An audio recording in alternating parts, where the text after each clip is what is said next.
pembelajaran tatap muka ini akan berlangsung, Pak? Baik, terima kasih. Sebelumnya saya sampaikan selamat pagi dan terima kasih.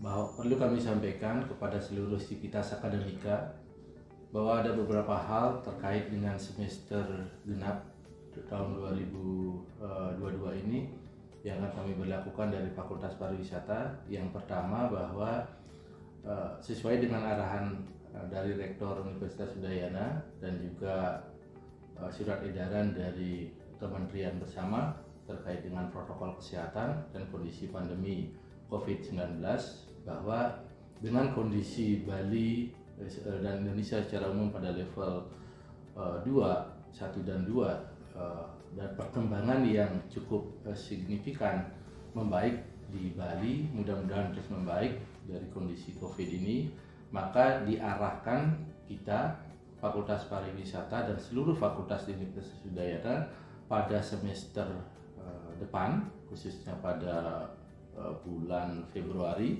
jadi 1 Februari 2022, kita akan memberlakukan perkuliahan secara tatap muka pada semua jenis pendidikan, semua jenjang pendidikan, dan pada semua model pembelajaran. Jadi pada perkuliahan, pada praktikum, pada semua jenis ujian dan lain sebagainya. Jadi pada awal semester ini kita sudah mulai memberlakukan itu, dan kami menindaklanjuti hal tersebut dengan surat edaran yang kemarin kami sudah sampaikan ke mahasiswa maupun ke sivitas akademika. Itu surat edaran nomor 1 UN 14/2/SE 2022. Itu kenapa kami keluarkan itu, karena banyak pertanyaan dari mahasiswa khususnya yang di luar Bali terkait dengan hal ini, dan kami harus segera respon karena mereka menanyakan terkait dengan PTM ini apakah kami harus di Bali atau bagaimana. Nah, dalam kondisi ini karena mereka harus mencari pemondokan, mencari kos itu, kemudian mereka juga harus kembali ke Denpasar. Jadi kami segera merespon untuk memberikan penjelasan. Mudah-mudahan perkembangan COVID ini semakin menurun sehingga apa yang kita harapkan itu tetap terlaksana. Tetapi at least kalau misalnya dalam kondisi case tertentu nanti terjadi peningkatan dan terjadi perubahan pada kebijakan pemerintah yang mengakibatkan ini tidak bisa terlaksana, ya kita mau apa? Jadi kita kan tidak berdoa untuk hal tersebut, tetapi mudah-mudahan nanti semua berjalan sesuai dengan rencana sehingga pada 1 Februari 2022 kita bisa melaksanakan pembelajaran tatap muka pada semua jenjang dan jenis pendidikan. Itu yang sementara kami sampaikan.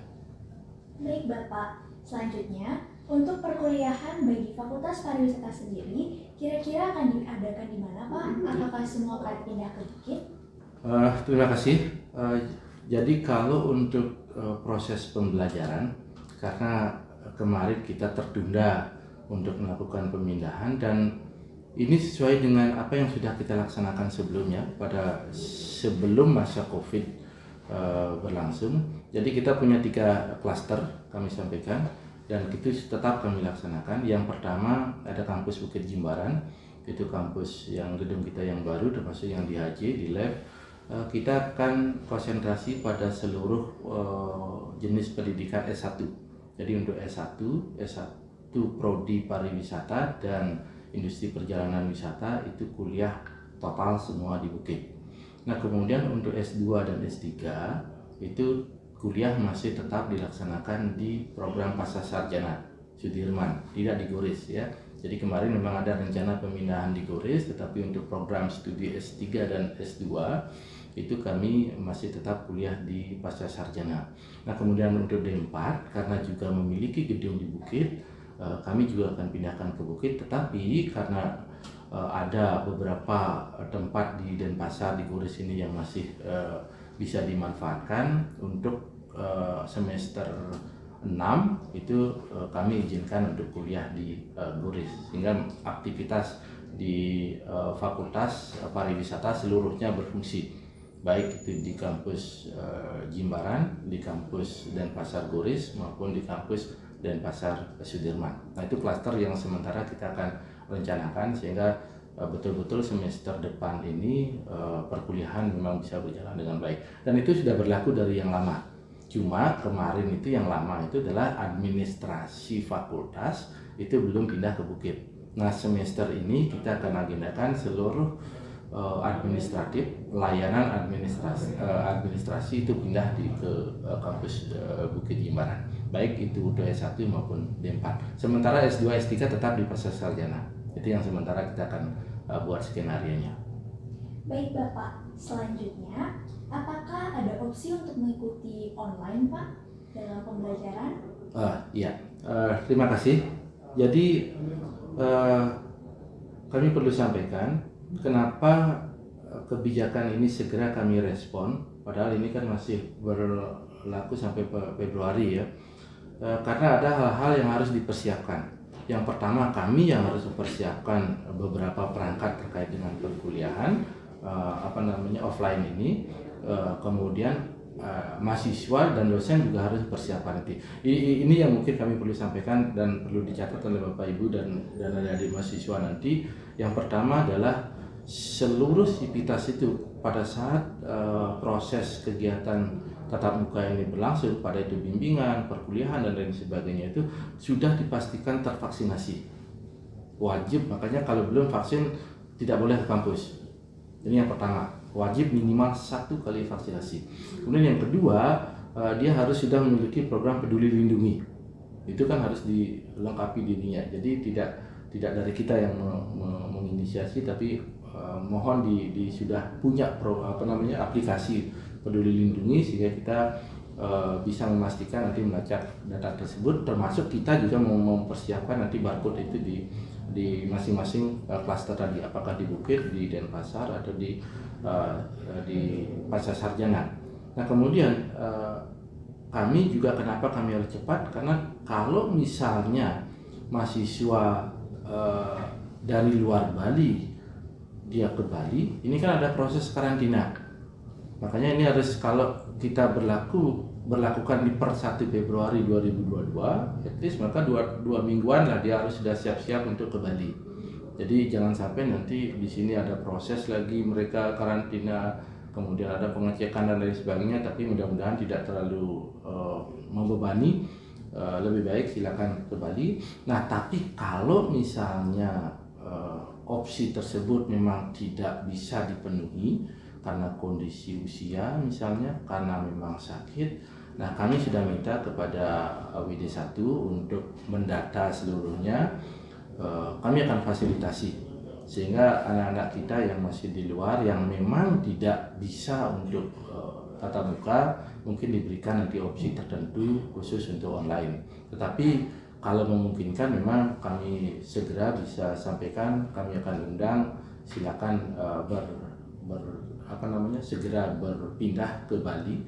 Jangan sampai nanti bolak-balik ke luar Bali, itu kan cukup risikonya tinggi. Itu yang saya masukkan di surat edaran. Banyak yang pertanyaan yang muncul, apakah saya harus pindah ke Bali atau bisa di luar Bali, dan apakah harus berdomisili di Bali. Nah, ini yang harus dipastikan. Mahasiswa yang akan kuliah di Bali itu usahakan dia posisinya di Bali, terutama nanti mahasiswa yang S3, S2 itu sering sekali Sabtu Minggu pulang. Nah, kami mengharapkan di Bali, kenapa? Agar tidak terjadi risiko yang tinggi dengan bolak-balik mereka keluar. Selain kosnya tinggi, kemudian risiko penularannya tinggi. Nah, mohon maaf, mungkin dalam 1 semester ke depan ini usahakan tinggal stay di Bali, itu lebih aman ya. Nah ya, seperti tadi, kecuali yang lain-lainnya itu kita akan berikan opsi. Mungkin mudah-mudahan kalau ada beberapa orang yang tidak bisa ya kita fasilitasi. Tetap ini masih